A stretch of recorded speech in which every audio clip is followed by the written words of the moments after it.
এবং আমি আলহামদুলিল্লাহ আইইউটিতে এবার সেকেন্ড পজিশন অধিকার করেছি।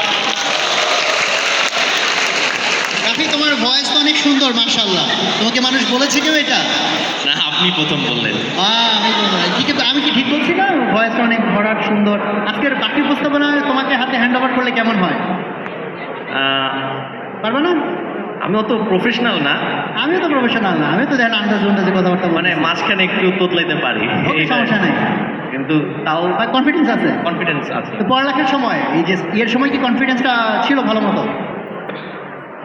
শুরুতে ছিল না, মানে আমি যেরকম সিচুয়েশন ট্যাকেল করে আসছিলাম, মানে অ্যাডমিশনের ফার্স্টের দিকে, এরপরে ফেজে কনফিডেন্স তো জিরো, মানে কনফিডেন্স তখন কোনো ফিউল ছিল না। তখন মেইন ফিউল ছিল যে আইদার গাঙ্গে নাইলে শেষ, ডুবে যাবো দেখুন।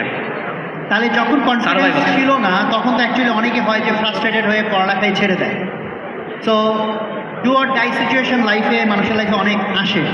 তো তুমি এরকম ডু অর ডাই সিচুয়েশন থেকে ঘুরে দাঁড়িয়েছো, তখন কোন মাইন্ডসেটটা তোমাকে সবচেয়ে বেশি হেল্প করেছে?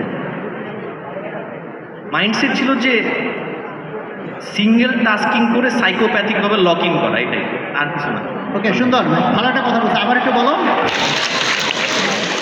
মানে লাস্ট লাইনটা, মানে সিঙ্গেল টাস্কিং করে সাইকোপ্যাথের মতো লক ইন করা, আর কিছু করার নাই। মাশাআল্লাহ, খুব সুন্দর একটা কোটেশন হিসেবে ইউজ করার মতো কথা বলছো। ওর জন্য জোরে হাততালি। লাস্ট ওকে দিয়ে দাও।